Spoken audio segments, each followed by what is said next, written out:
Hello, everyone. Welcome. Don't check your calendars. Today is Monday, not Tuesday. You know, we've been bouncing around. Last week we did Wednesday. Normally we do Tuesdays, but today we're doing Monday. I hope you guys are doing great. Let me share my screen and walk through some things that I'm looking at or things that I notice.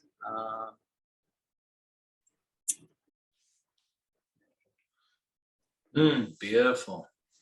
Oh, that was a beautiful one right there. Which one was that one? That's not bad either. So let's see here. I continue to check emails. So if you guys need me, earnings tomorrow. Well, let's see. Today I didn't really see that much after hours, but tomorrow morning, Pfizer, BP, and Hog, which is one of my, I don't want to say it's my favorite, but it's one I pay attention to because it was basically born in Milwaukee, my hometown. If you'd like, we can look at the options on some of those. PFP. So some here, some here. Out of the market here. Hog, which actually just did something with an electric bike. Kind of balanced. We do have some here and here. But I think the one that Alan wants to talk about, one that he posted today, is RTX. And Alan and I had a discussion, because if you look at RTX's chart, there's this drop here. And you see it across the market. You see it Northrop Grumman, General Dynamics. There's one other one. But these are all defensive stocks. And you kind of got to pay attention to what's going on over in Europe. Now, I led with, you notice this came out around 2 o'clock Central, which is 3 o'clock Eastern. French president hoping to avoid war, wants to be the peacekeeper. And I wondered if that was the reason for the drop. Alan thinks it's profit taking, which if I were a betting man, I'd bet on Alan. But what do you guys think? What do you think caused this drop? Is it news driven? Looking for peace in Europe? Or is it just profit taking? Because RTX was pretty high. And if you notice, RTX is at an all-time high as well, at least a 52-week high. And what that tells us is to continue going long on it. So wake up in the morning, see if it's more profit taking, but then use the 5-minute. And when it goes long, go long. Hey, why don't you put up the SMAs, because I want to show them how I actually trade that. So put the indicators, put a 10 and 20 on there. On the 3-month? No, just in general, and then you can switch it between the two. So you tap that twice on Fidelity. So 20 and the 10, right? Yeah, and then you switch one of them to a 10.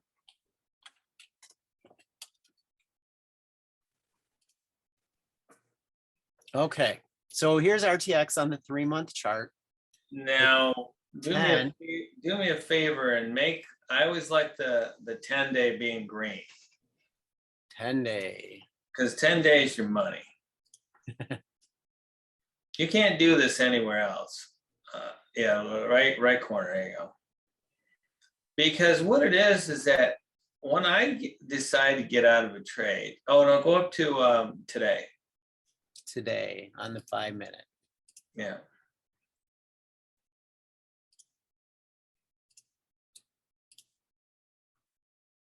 Okay, so again, the 10 and the 20.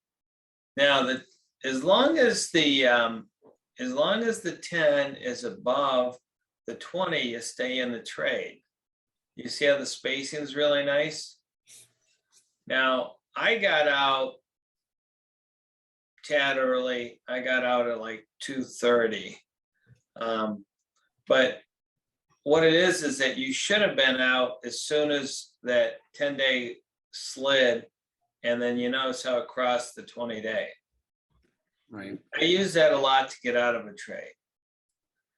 I try to stay in the trade. If the 10 is above the 20-day, I stay in the trade. So when it leaves and goes underneath, then it's time to get out. Now, another indicator is if you bring up that on a 3-month chart, just bring up the 3-month. So what you got here is that it's still a tradable trade. You still got the 10-day above the 20-day. So it's still tradable. You can still be long. So I would not be surprised if Raytheon starts up tomorrow. I mean, yeah, I know in aftermarket it got slammed, but the thing is that till it breaks the new high, it's still a tradable stock, and as long as it's above that 20-day. Do me a favor, bring up gold, GOLD. Well, before we do that, another thing I noticed on the 5 minute,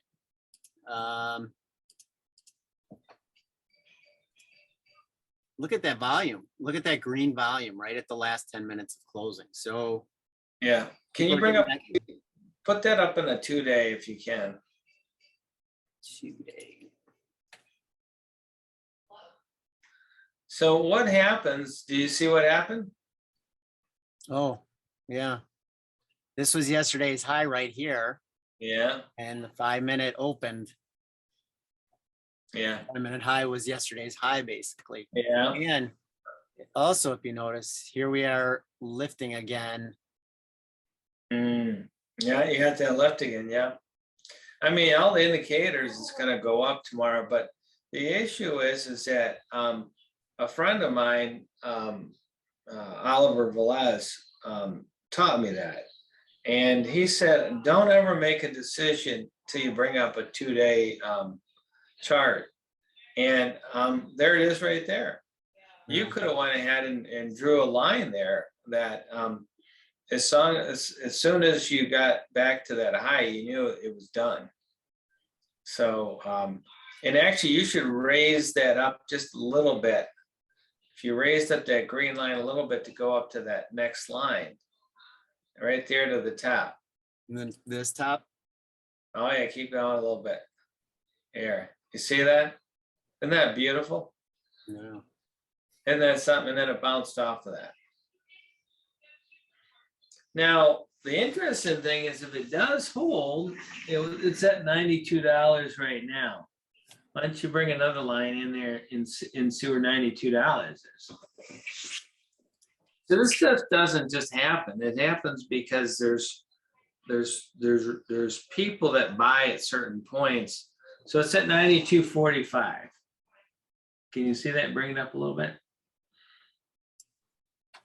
92.45. There it is right there. See, that's where it got support.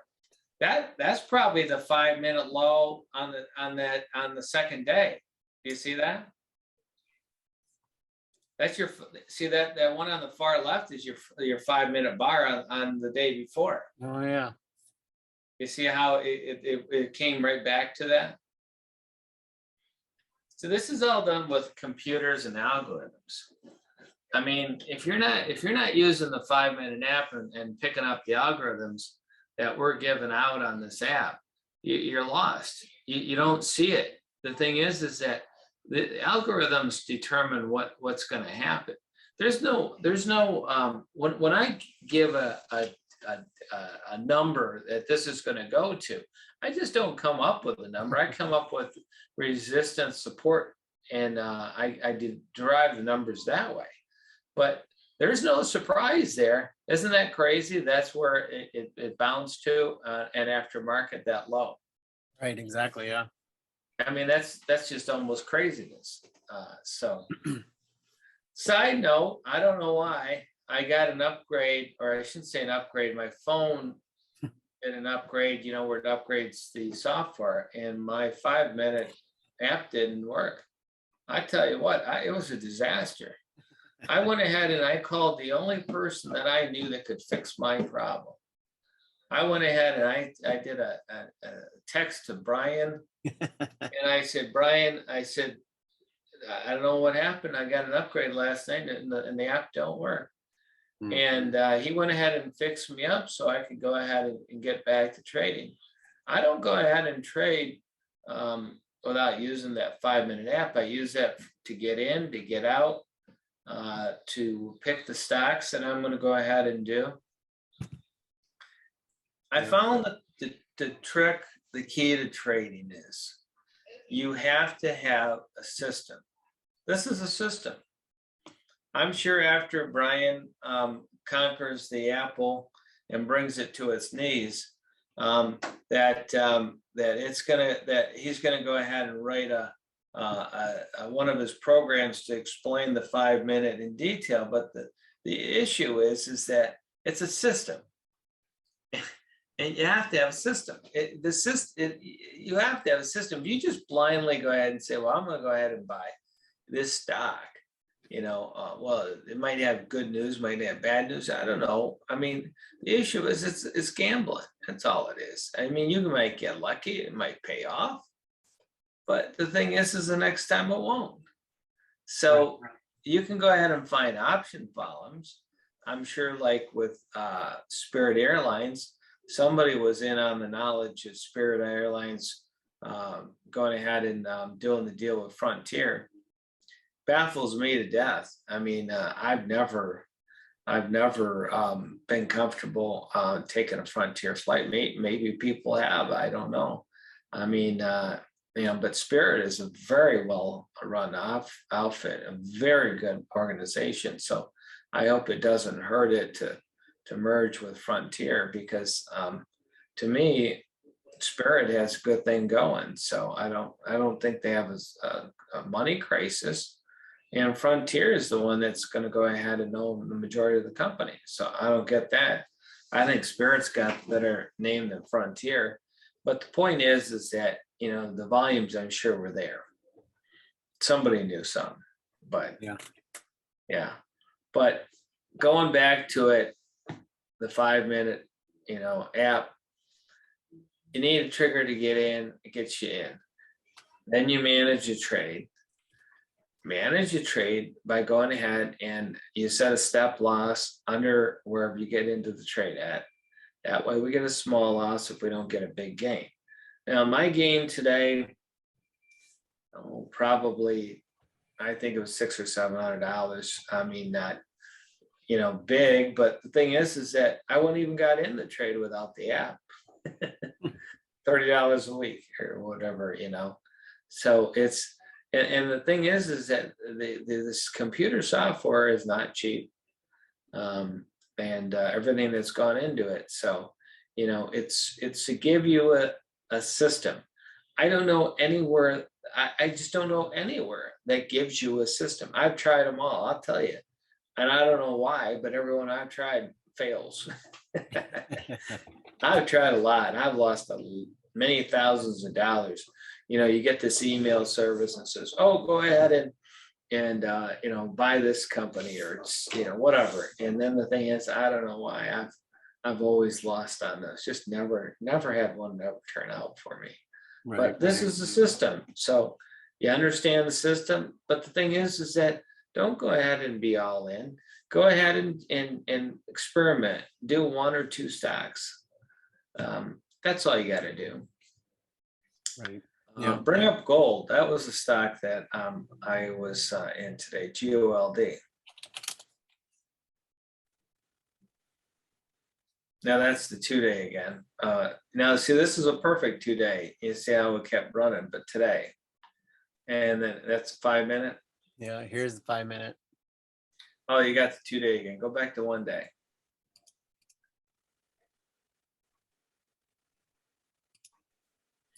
Yeah. So the thing is that now this is an interesting trade. Yeah, bring up the red one. Now I'm going to tell you something, because there is a little bit of room on this. Now where I got in is where it went above the red line. So right in the middle. Now why did I get in right there? Any ideas? It broke above. No, that's not why. Because I used an alternate thing. Is if you could bring up CNBC, you'll see the gold price was up $6 to $12. So if you bring up commodities, well, they're learning a lot today, Brian. All my tricks. So the thing is, if you bring up it on 1 day,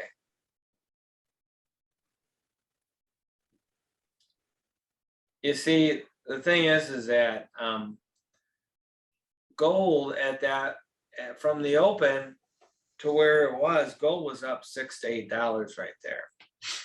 Just was. Yeah, 12 to 20. And then it went all the way up to $13. So go back to the gold graph. So I went ahead, and the rule is you don't buy till it breaks the 5-minute high. But what it is it's okay if you have other indicators telling you. So that was my one indicator, and then go to option volumes. Let's see here. Option volumes. GOLD. Oh yeah. All right, you see that? Yeah. Those weren't just there at 3 o'clock. They were all there when I got into the trade. Okay. These are heavy volumes. I mean, that's pretty darn heavy, and there's no puts. Right, exactly. Yeah. So, I mean, I'm kicking myself in the butt. Did I go ahead and should I held overnight? Gold's had a nice move. It really has. I had 50 contracts, and it's now if you bring up the 2-day chart,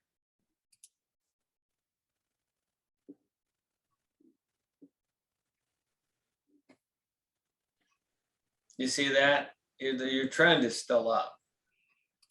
Yeah. I'll tell you why I got out of the trade. You see, I got out where it crossed. Didn't want to, but I got out right there, right where it crossed. And that's very overextended. Bring up the 3 months. I'll show you another thing.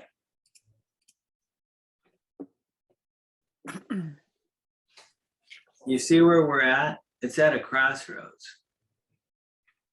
See how they join together? Yeah. Now, 2 things usually happen. One, it explodes upward. Or 2, what happens is it goes, through and then goes down. So I'd say it's a 70% trade, because the numbers tell me it's going up. The SMA tells me it can do anything it wants. And then I also know gold has gone up every single day for like the last 5 days. So, but I don't know. I mean, to be honest with you, I'm going to get back in gold tomorrow, but it might be too late. If it dives tomorrow, if it drops at all, I'm going to go ahead and do it. Another thing is this is a good indicator too. You got it as the 3 month. Bring up the 1 month.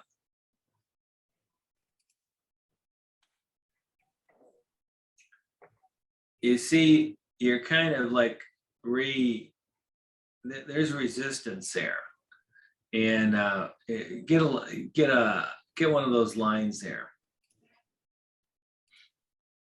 Yeah, there you go. And just go drop it down to where we're at today.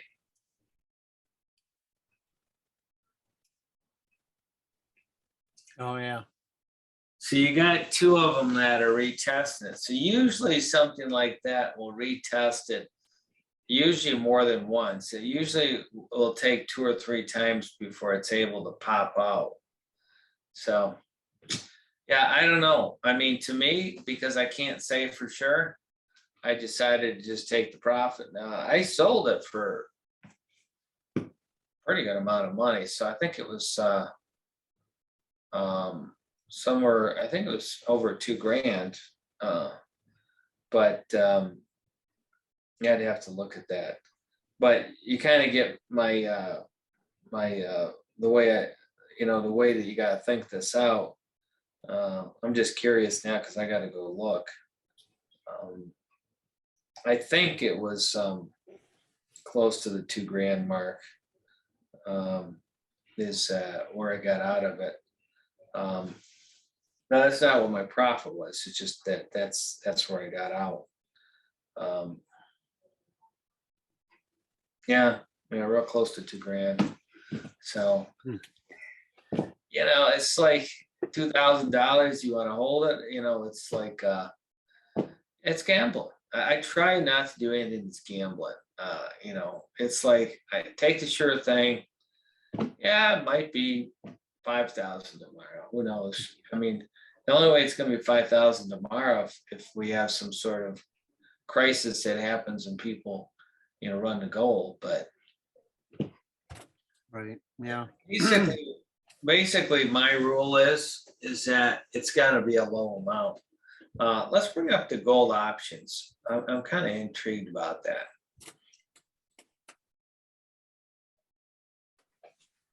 Yeah, your gold right there. That's a beautiful. So that's what I like as a trade. Look at the $20 options. So what I like to do, and that's probably what I should have done because it would have lowered my risk. So 50 contracts at $14 is only $600, I think. Somewhere in there. So 550 times 14.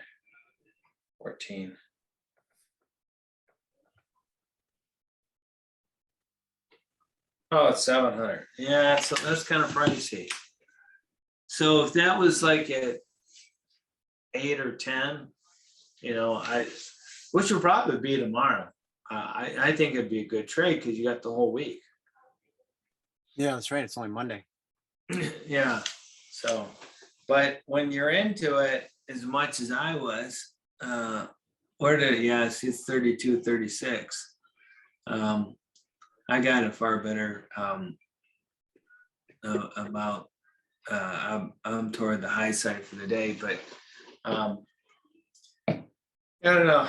I try to move in that 50 contract range, but I mean, how can you go wrong when you got all those calls on there? Right. Yeah. Well, and that's one way to lower your risk or lower how much money you have on the table is basically selling and going up a strike or two. No, that's usually how I do it. Now I did that. Bring up Snap. That was a good trade on Friday. If you bring up the graph.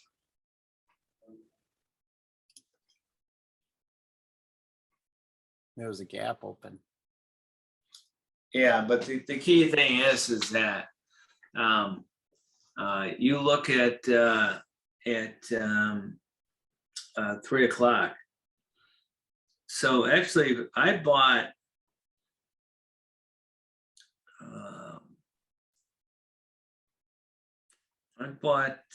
somewhere in the vicinity of about noon, and it made a nice return. Yeah. Because I think that's like a $2-3 move as I caught. I know I made real good money on it. Yeah, 36 to 40. So 4. Well, 37 to 43, 4. Yeah, I bought in, I think somewhere around 36. And I sold early. I sold at 38.50. But I mean, I didn't expect it to keep going up. I mean, it's like, I actually thought it was going to drop. I can't. I don't know where all this volume came in. Huh. It's like I mean, where's all that volume coming? I mean, who's buying Snap? I mean, Snap is one of my favorite stocks. I trade it all the time, and I've made a lot of money on Snap.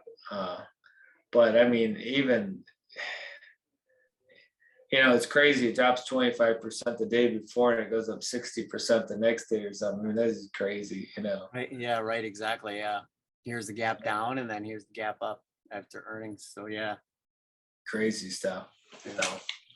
Yeah, all right, Brian. I will chat with you later. Okay. Sounds good. Thank you, everyone.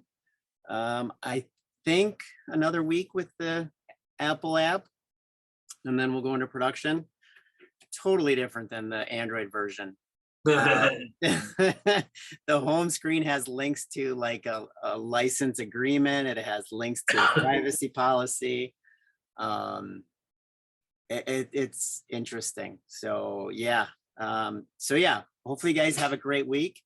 Watch RTX in the morning, see if it drops and then continues forward, and see what gold does.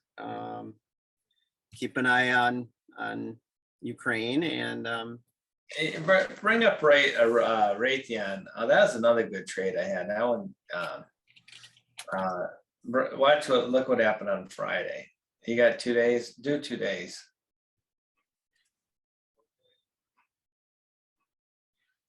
So what happens is that I bought that right about where Brian is because it broke the 5-minute. And why did I buy that? Is because Raytheon has always made a higher high. Follow that? So it's always made a higher high. It will always make a higher high. So you've got to play that.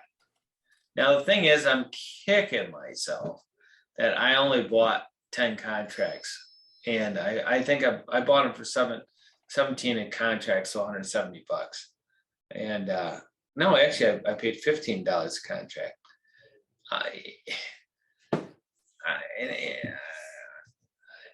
If I bought 550 contracts, it would have been like 650 or something.